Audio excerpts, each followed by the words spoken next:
you. Thank you, Alim. Oh, hi, everyone. Victor Fashoro here. Thank you so much for joining. We don't have the numbers we normally have, but hey, that means, look, sometimes great events that where you have the most fun, a lot of people miss out. So let's hope we can have a bit of fun with this. Get membership of APM to be more interesting than anyone can imagine. So thank you for joining us. A brief introduction. I've been in the project management space now for about 22 years. My first career was as a radio comms engineer.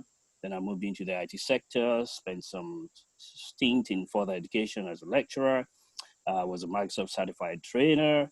But these days I find myself delivering Prince 2 courses, Prince 2 Agile courses, helping people with certification, but I also provide consultancy to organizations that want to base their project management frameworks on best practice. So I help organizations put together their project management frameworks based on the APM body of knowledge or Prince 2 or Prince 2 Agile. So that's enough about myself. And Alim is going to have a dual role. yeah. So I get to do a more formal more formal kind of introduction to myself. Normally it's just a few quick words because I'm facilitating. But look, so I'll just go into a bit more about my project management credentials, if I may. So in terms of project and program management, I have a claim to fame that I was actually using Prince 1. So I know I may not look it, but I was actually using Prince 1 a long time ago. Not very well, probably, but I had some exposure to it. And then when Prince 2 came along, I decided to train on it, qualify on it. And I think that was sometime in 2000, so over about 20 years ago now, Prince 2. And then I've also done managing successful programs. So for those of you that don't know, Prince 2 is about project management, managing successful programs is about program management. And then more recently, I've completely gotten into the Agile world. So I've done the Prince 2 Agile, I've done Scrum, and previously I'd done Lean Six Sigma. So I guess a lot of qualifications that help with project management. And I have to own up to saying that I actually don't know too much about APM. Okay, so for me as well, this presentation will be enlightening. So PMI, APM, I haven't really done too much with. It's been more the Prince 2 and MSP route, as I mentioned. So over to you, Victor. Thanks, Alim. Okay, folks, so what is the APM all about? What's this APM business, right? I thought we were all meant to be members of a PMI, right? PMI chapters are everywhere. What's the APM all about? Well, the APM actually is a body that looks after the project management profession in the UK. Recently, in the last 2 years, they actually applied for and managed to get chartered status. So we now can have chartered project professionals, just like we have chartered accountants, just like we have chartered surveyors, and the chartered status in other professions as well. Over 30,000 individual members and more than 500 organizations are actually corporate members of the APM. I thought it might be fair to them to stick in their mission. It wasn't too long, so I thought, okay, we'll stick it in. Yeah, some organizations have very long mission statements, so if you have been too long, I would have left it out. So their mission is to inspire communities to deliver meaningful change for societal benefit by advancing the art, science, theory, and practice of project management. And I love that. I think they get it, right? I always say to people, project management is not black and white, black or white. Project management is more than 50 shades of gray. Yeah, it's black, white, dark gray, light gray, dirty white, cream. And so I like that mission statement. Would you believe it? They are actually the largest project management body in the whole of Europe. They really are. But something bothers me. If they are the largest, they have only 30,000 individual members, and yet they're the largest. What's going on here? Can I just pose a question, please? And I'd like you to please answer them in the chat. I didn't warn Alim about this one, but he's going to have to pick up your answers. Right. Could you please have a guess as to when this body was formed? What will be our guess? Please, if you don't mind. What year, would you just hazard a guess, a year you think the APM was formed? Okay, we've got a couple of responses in the chat, so we'll just wait for some more. Okay. I went first, but you can ignore mine. No, it's good. I'd like you to participate as well. Yeah. We'll see. Yeah. So keep answering, please, in the chat. Yeah, we'll just wait a little bit more for a few more responses to that. Okay. So go on, Alim, what do we have? So we have 2 for 1985. So if these two, if it is 1985, these two have insider knowledge. We have some for the 80s. One's been very specific, 1979. It could be, you never know. One's gone with 2015. And I've been more generic to say 1990s. But go on, Victor, put us out of our suspense. Okay, you might just be surprised at the answer. The closest answer to the correct answer is 1979. The APM was formed in the early 70s. Can I now put this into perspective for us? The Institution of Electrical Engineers in the UK was formed in 1871. Institution of Electrical Engineers, 1871. The project management body, early 70s, 1972, thereabout. What is going on? So this is a young profession. It took us a while to figure out our best engineers, our best quantity surveyors and architects are not necessarily the best project managers. There are additional skills needed. So it's good to just have that perspective when we're encouraging others to, come into the profession. It's relatively young. We were doing projects, but we didn't realize this was actually a particular profession in itself. It took us all a while to figure this out. Okay, so there's certain things that the APM would offer, and I'm going to expand on these very quickly, but just, of course, we would not be surprised by the first one here. There is a body of knowledge. Okay, so all things that project professionals should know about projects. Okay, but they don't limit it to projects. We now live in the world of P3, right? Projects, programs, and portfolio management. It is now very limiting for organizations to only think that the only aspect of change management and the only way in which they would grow is through projects, right? We now know that program management, skills and knowledge will help our organizations, as well as portfolio management and a few other related disciplines. So body of knowledge, 7th edition now. Okay, networking is pretty good. Yes, it's heavily UK based at the moment. 13 local APM branches spread all over the country, 14 specific interest groups. Now, those interest groups are quite interesting because they are members volunteering to delve a bit more into program management, into project management office, into stakeholder management, into risk management. And you have quite interesting ones which have been pretty strong now, like women in project management, trying to make sure we address the gender imbalance that might exist. And at least 200 events held each year.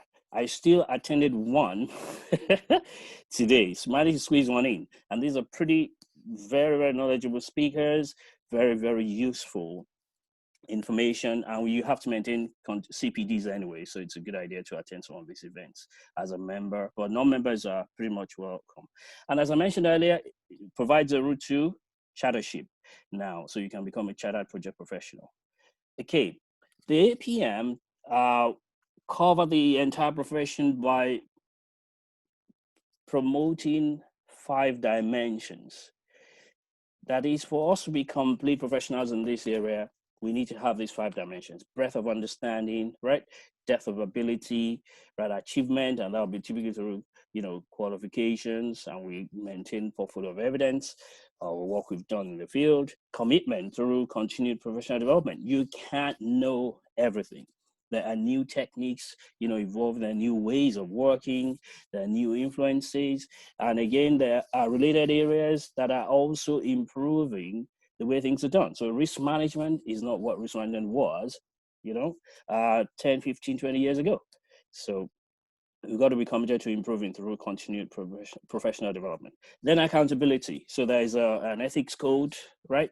And we should show that we are buying into those. So membership levels and reasons to join. Why should I bother? Well, the membership levels spread across, a few strata: student members, right? Associate members, full members, and fellow members. Now, why should you join at all?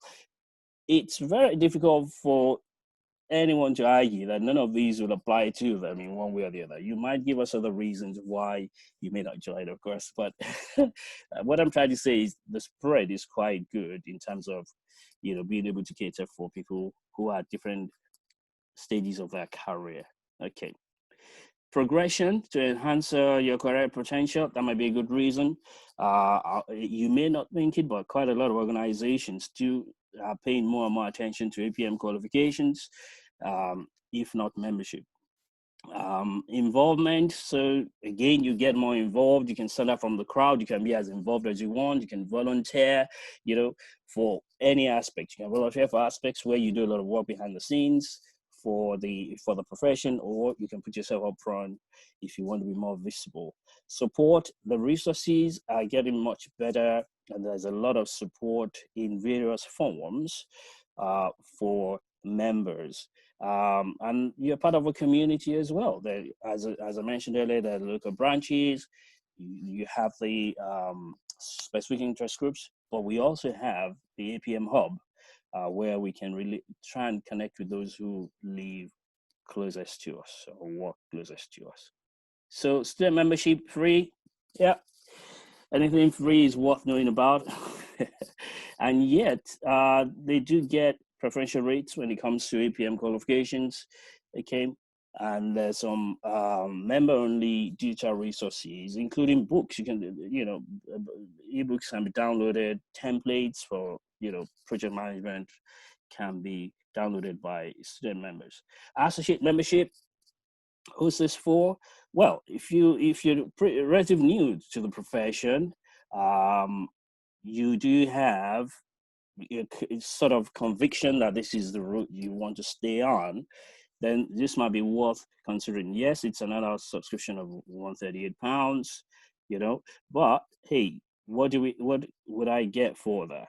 For one, you will definitely get preferential rates for, books and attending conferences and the other publications. We then do have the attendance of a lot of the events being free for associate members as well. And there are lots of events during the year. Award-winning project journal, I would say this is one of the better ones in my view in terms of content. We have a lot of journals, professional journals, and I find myself keeping back copies, even though I can go online and get them. But I find myself keeping back copies of even almost a year, and that's how valuable they are. They're released quarterly, by the way, not monthly, but I still find the content and structure pretty useful to refer to every now and again. Full membership. Well, this one is now for someone who's been in the profession 5 years. You can demonstrate 5 years experience. So the associate membership is more of you're starting out. So after 5 years, you can achieve full membership, but they made it possible to have a combination of experience and qualification to get full membership.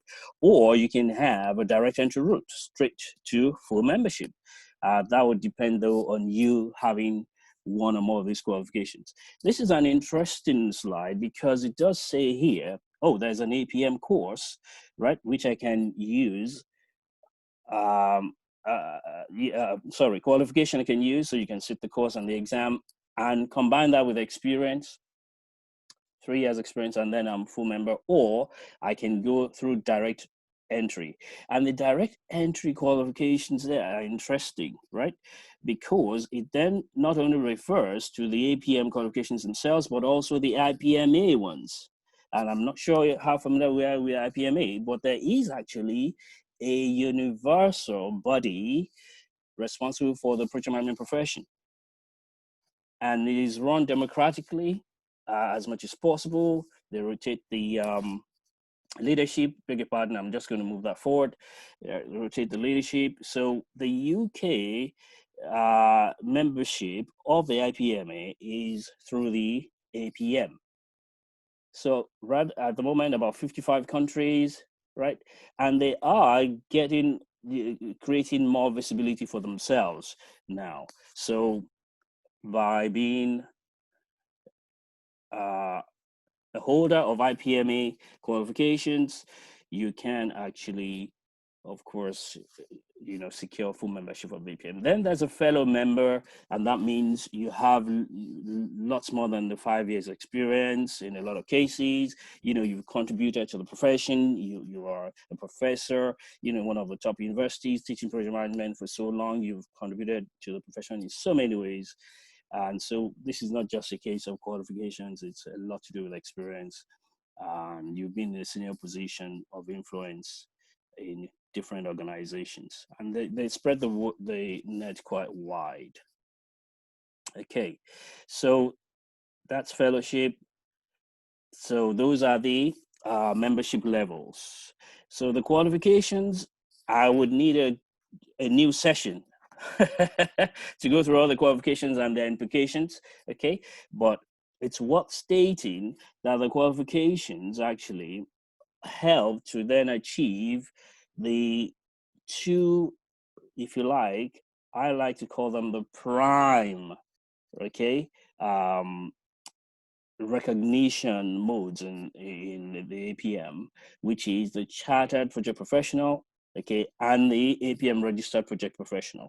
So the qualifications and experience will check your competencies in these different areas and help you attain the Registered Project Professional and the Chartered Project Professional. But we do need a totally different session just to talk about there are 3 routes to the Chartered Project Professional. They need a totally different session for that, because they've made it, possible for different people with different backgrounds that are relevant to still be able to achieve the qualification. Qualifications are done through the accredited training providers, so the APM do not run the courses themselves, and the exams are now online. So they used to be written papers, now they're online. Okay, so just a snapshot of the qualifications, right? They cover fundamentals, right? APM project fundamentals, typically a 2-day course at the most, right? For those who know nothing about project management, then the APM, the APM project management qualification, PMQ, that's a nice one to have with 3 years experience to be able to get to full membership. That's a very common route. And then you have others that would also help you to chartered status, registered project professional status, like the PPQ, the project professional qualification. They also have single sort of subject certificates, like the ones of risk management, project planning and control. And of course, there are the IPMA qualifications supported as well. So what I like the most about this, being a member, is honestly, I like the interactions that have been happening. And this is one of the things I've hated the most about COVID. It has denied me those lovely APM meetings, between 6 and 8:30 p.m. in a comfortable environment in central London or wherever. And you get free dinner. And I'm not talking about, a quick, fish and chips. No, you get a 3-course meal. Goodness me. So a lot has been going on in terms of community, right, and interactions. A lot goes on. And right now we have the APM Hub. We can still interact online. Free lunchtime webinars. Unfortunately, the lunch, we can't get to the lunch because of the COVID situation, but they have these webinars running continuously, and that's just a snapshot. So that's the APM, and those are the membership routes. I'm quite happy to take questions now. Great. So before we take questions, Victor, so there are 5 questions that have come in, a couple of private and some in the public area. Sure. But I will just ask everyone to turn their cameras on if they would, just to give us a wave. That will obviously make our day. So if you don't mind, could you please turn your cameras on, give us a wave, especially if you're enjoying the session. So really appreciate it. You'll be on camera, we'll make you famous. Millions will be coming in. The smiles are going wider. You can see, Victor, they're going wider. Keep your promise, Alim. Okay. Maybe not. Maybe if you become APM members. Anyway, thank you all. Thank you for taking part in that. So, Victor, the questions that have come in, and I see there's one more point in the chat. That was just private. So let me go through it. So apologies if I missed it. So it was asked earlier. So the person said, apologies if I missed this. Is this organization associated with US Project Management Institute? And Victor, I already answered that in the chat to say, you said it was UK, so no, not the US. And so then the person asked the subsequent question, is there value to, I guess, if the way I interpret their question, to if they're based outside of the UK then. So, but then what they said was, is there value to global cooperation? So what's your view there if someone's outside of the UK and how beneficial APM is to them? Super. What I have found is this: APM corporate members win a lot of work outside the UK, right? Be it in the context of, Tokyo, right? 2020, right? Or some other big, right, event, or just a strong presence in the Middle East. So you do have some of the APM government members, they are not limited to the UK. And I just mentioned the IPMA that is increasing its visibility globally as a global body. And so that's the context. You're either working for, you might be able to then, work for a corporate member, right? That is actually quite strong in that space, even though you're in the Middle East or somewhere else. So that in that context, it might be worth considering. Yeah. Okay. Does that answer the question to the person who had asked? Was it BJ? If it doesn't, please unmute yourself and please unmute yourself and question. But I'll move on, right? So and then we'll get this is BJ. Hey guys. Hi, BJ. Yeah. So thanks for addressing that. No, I'm based in the US, and the US has a very active project management organization called Project Management Institute, and we have a comparable certification called the Project Management Professional, and then there are a couple of others, and it just strikes me that there's real value to both organizations if there's some sort of reaching across the pond to cooperate. I see, between those both organizations. I get it now. Okay, thanks, BJ, for your clarification. BJ is absolutely right. Absolutely right. It makes a lot of sense. And whereas here in the UK, it's been a lot easier for the APM to recognize Prince 2 certification, right? There's a lot more work to be done by both the PMI and the APM in that context. And I'm a PMI member as well. I belong to the UK chapter and I belong to the Kenya chapter of the PMI. And I'm an APM member. So absolutely right, BJ. And absolutely. Victor, But I think aware through the of IPMA, Victor, I was just going to say, are you aware of any collaboration between the PMI and APM? Have you seen anything? I would not pretend to be, no. But I'll be surprised if things are not along those lines in some way. I can find out. Yeah, I never shy away from asking them. Things you like could say, right, that you did a session and it was asked, and what are you guys doing about it, right? So, correct, absolutely, yeah. Okay. Let me move us on then, Victor, if I may. Thanks, BJ, for that question. So the next one, Victor, I'm not sure if you'll know the answer to this, but it's a great question. So it was asked, what's the version, when's managing successful programs going to be updated? Because essentially it's been around for 9 years now. Is there anything in the offering, when it's going to be updated? And Victor, before you answer this, if you do know about it, I had something similar in my mind, in that I did my MSP, let's say 10 years ago, 15 years ago, I don't remember now. And I was thinking about that as well, in terms of when's it going to be updated? Do I need to, update myself? But I haven't heard anything. But Victor, are you aware of what's no, this is under the auspices of Axelos, obviously, not the APM. Just a quick, clarification there. But that's not a problem. I think the answer to that lies with Axelos, and I'll be surprised if something doesn't happen in the next couple of years. That's from what I picked up. Yeah, I think something might happen, because 2011 is quite a while ago. Yeah. Okay. Yeah. But yeah, all right. But so fine. We're not aware of anything specific, but thank you for the question. If we do find out, and so Victor, maybe if you could just take that note away, sure. We'll email it to you all afterwards. So, we'll add it to the presentation slides or something. So if we find out, right? So great question. So let me move us on. So then, Victor, another question that came to me privately, and you touched on it briefly, but this person was asking about the cost. And you mentioned a £38 cost, if I remember, in the presentation. But 138. 138. Okay. Yeah. So if for a typical person, like I guess, typical kind of project manager, I should say, what's the cost for them? Because I guess there's different levels of membership, but what's the most common one? So it's the 138 one. Yeah. Student membership free. Associate membership is 138 per year, and the full membership is, I believe, 165. Did I capture that? I didn't. I think it's about 165, and the fellowship is around the 175 mark. Okay. Beg your pardon. I was so sure I captured it for all three, but I didn't. I own up to that. I thought I picked up on the cost of those, but let's just say between 138 and £200 in terms of annual membership. Okay. Yeah. Thanks, Victor. Okay, so next one. So you talked about chartership.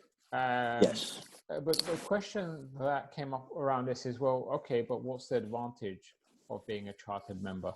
So how does this materialize into a return on investment? Okay, good stuff. Can I just say, this might sound unusual because it's a project management profession, but it's a similar answer to what is the advantage of me being a chartered accountant as against just having been qualified, with my degree, master's degree, and I'm in practice. Okay, it's the recognition. It's a statement that you have everything right to say you are top of the tree in your profession, and it carries that recognition and that clout.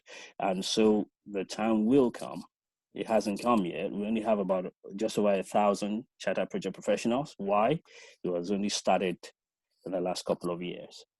Okay, so we were assessing people for this, 12 months ago, and the results came out in October last year.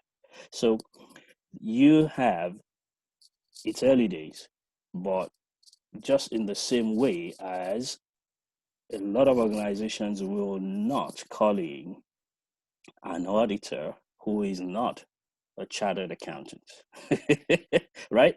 We're going to come to that point. Remember, it's a youngish profession, right? Where people are going to be looking for, show us, right, that you have a top of this profession.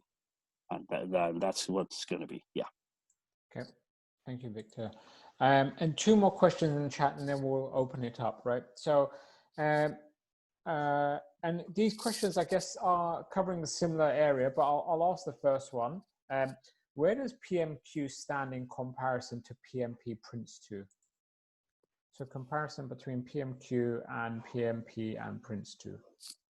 Okay, I will pull Prince 2 out of that equation. Here's why. A lot of the time we equate the Prince 2 qualification and PMP, right? And the reason we shouldn't do that is the PMP is based on the PMI body of knowledge, all things project management that any professional should be aware of, I have knowledge of. So those knowledge areas are key to the entire profession. So based on that, the qualification then says, yep, as a project professional, you have the competencies, yes, and knowledge at that level. That's PMP. Prince 2, though, is answering one question. Based on your body of knowledge, regardless of whether it's the PMI body of knowledge or the APM body of knowledge, do you have a consistent methodology which is adopted within your organization? Do you have one? So both bodies of knowledge, the APM body of knowledge and the PMI body of knowledge, do encourage organizations to have a standardized methodology for managing projects within the organization. There are two ways you can get that. One, you can develop, like a lot of oil companies have done over the years, a proprietary project management methodology. Or you can base your methodology on a well-known best practice standard like Prince 2. So Prince 2 just happens to be a generic methodology for managing projects that has managed to maintain its lead because one, it's generic, two, it's adaptable and tailorable, and three, they keep refreshing it. So we need to pull Prince 2 out of that equation. It's a very, very useful certification to have, but it's a certification in a methodology. It just happens to have been very successful, difficult to ignore right now worldwide. Yeah. Now, I'll finish with this. That means the real comparison is between the APM queue and the PMP. And what do they allow us to do?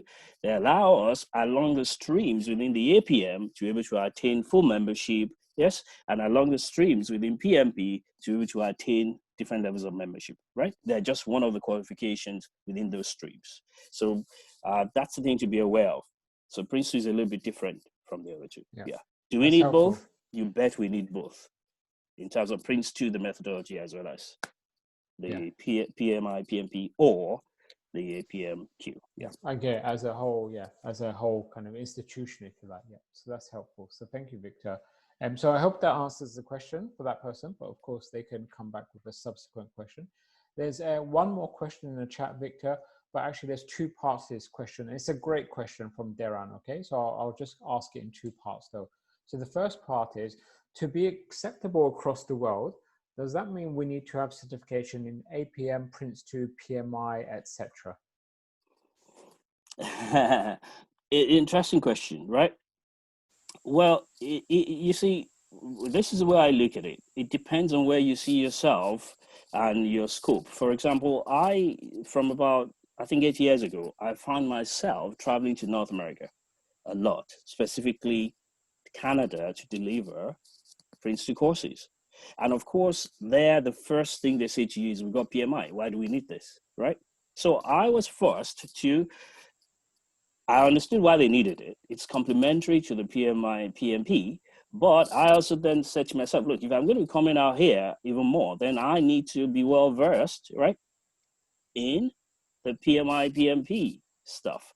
Okay, so it depends on what space we operate in. But one thing is certain, whether you are an APM member or a PMI member, having, qualifications in Prince 2 and Prince 2 Agile and other methodologies will enhance your best practice credentials. The key is, are you able to demonstrate best practice, a command of best practice? I think that's the key. Whether you then have all three or two will depend on which areas actually you decide to operate and which countries you work. Cool. So their follow-up question, though, is, okay, so we have to choose, and I'm just choosing one. My money only allows me to choose one. Okay, get off the fence and tell me, which one should I do? Okay, I'm not sitting on the fence at all, right? I can't even climb the fence because you haven't given me much more information. One, where are you based? Two, what's your background? No, seriously, right? I always disappoint people when they want a silver bullet from me on project management, right? And you know where I'm coming from with my different shades of gray. And we are in different stages of our careers, right? We have different backgrounds, we have different opportunities. What are the opportunities that are open to you, right? And where are you looking at? If you're looking to relocate to the Middle East, right, it's a totally different ball game to if you're based in the States. So if I can have that, I hope they're live. The question is live. I can Victor, answer that. I was saying some of Yeah. that in jest, of course.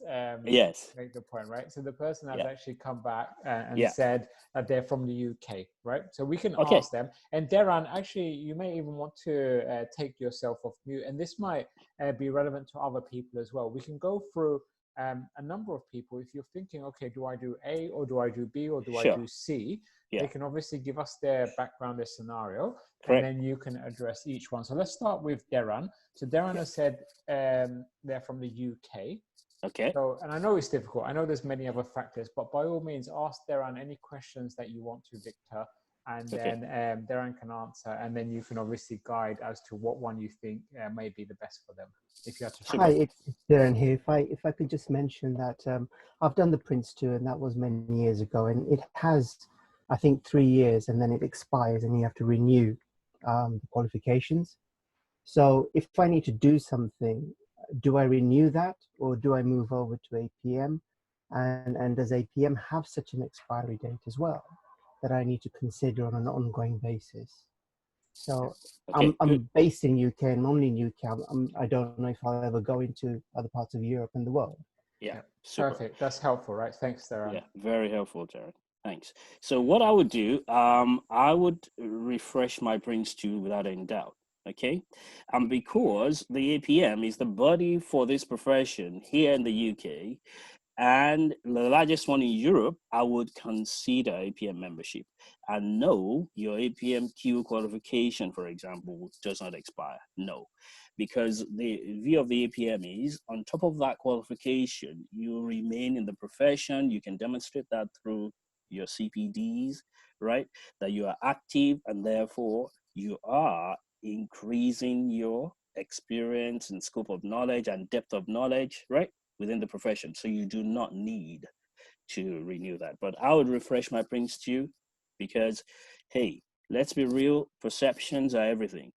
If you are applying for a job and you put in there Prince 2 2020, if there was one, it looks better than Prince 2. Sorry, it should be, I should say Prince 2 7th edition.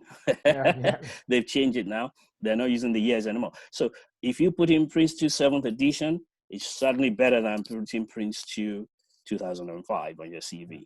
So for that reason, I would refresh that, but also consider membership of APM, unless you are applying for a job with an American company that actually places the PMP above everything else. If that's the case, if that's what you're targeting, then of course the PMP would be the better option. Yeah. Great. Deran, does that answer your question? Okay, and then so let me just mention one other thing to Deran and anyone else that you haven't covered yet, Victor, and then we'll see if anyone else, has a similar question to Deran's, where if they want to ask about their individual circumstances, they can do. But Deran, so the answer that Victor gave, of course it's spot on. But one other thing that you may want to consider, instead of refreshing your Prince 2 practitioner, whatever I'm guessing it's practitioner, you may now want to consider doing Prince 2 Agile, okay? Because if you do Prince 2 Agile practitioner, for me, you have, I guess, a bit of the best of both worlds in that you still have your Prince 2 practitioner qualification, even though, okay, in theory, you need to renew it, but you have that Prince 2 knowledge, maybe the 6th edition or the 5th edition, but then you're also able to go straight on to doing the Prince 2 Agile practitioner without having to do the Prince 2 Agile Foundation, having already qualified in Prince 2 overall. So 3 days, I think, is the Prince 2 Agile practitioner, and that way you would get the best of both worlds onto your CV, in my view. So one for you to consider anyway. Yeah. So anyone else that wants to ask any question or provide, a particular scenario like Deran did around where you're based, what you're thinking of doing, for Victor to kind of guide you on what may be the best for you. Anyone else? please remember to unmute yourself if you want to ask a question. Anyone? Okay. Hi. Yes, Hi. Can you hear me? Luis. Yes, we can. Yes. Yeah. So what about the Agile, the PMI Agile Certified Practitioner, PMI ECP qualification? Is that the main Agile qualification as a practitioner for projects when it comes to Agile, if you want to go have a more holistic view Okay. regarding? Great Yeah. question. Good Thanks, question. So effectively, what's happened to both the PMI and the APM is the growth of Agile has, given them a challenge, and it's a case of hang on. The Agile is proving itself to be more and more, applicable to non-IT projects. Whereas you just thought, oh, it's the software developers with their, ways of working. We're beginning to see that Agile can be used even at the level of programs, right? So to good effect. Now, so what they have both done is to start to respond to that, and the PMI rightfully responded with qualifications such as those to make sure that those with project management skills, yes, you are PMP, and you can add, just like Alim was advising Terran some moments ago, you can add that to your skill set. So that is growing in interest, not surprisingly, in PMP PMI circles to have the ACP,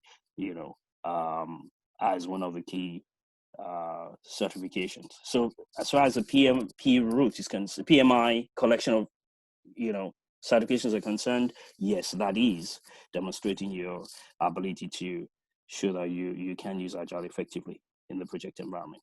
Yes. Yeah. Does that answer the question, Louis? Thank you. Yes, definitely. Okay, and then just to add to that then, just in case it's helpful again, if I may, so in addition to, where Victor was going with this, with showing it from an APM perspective and everything we've discussed around, APM, PMI, etc. I just want to mention that there are a number of Agile qualifications that are out there for you to consider. So I mentioned the Prince 2 Agile, of course, and that's if you're UK based. If you already have Prince 2, that might be the right one to go for. But there's also one called Agile PM. One word, Agile PM, that might be appropriate for some people. There's also one which is Safe Scaled Agile, so Safe Agilist. So this is with a capital S, capital A, capital F, and a small e. So some of you may have seen that. So Safe Scaled Agile, and some others, right? So there's, I guess, a range of bodies and organizations that have been jumping on the Agile bandwagon and bringing out qualifications and memberships for them. For me, I went with the Prince 2 Agile because I'm in the UK, I'm Prince 2 qualified already, and I found it to be really, really good. So if you haven't done any Agile qualifications, I definitely recommend that one, but there are others. That's right, and the APM have increasing their provision in terms of qualifications in that area as well. Yeah. Okay, thanks, Victor. Anyone else with any questions?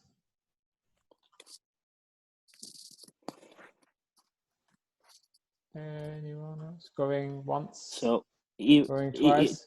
Can I just add while we're waiting, if anyone else has, that to be candid, even if we are not ready for membership, there are lots of resources we can glean from the website, right?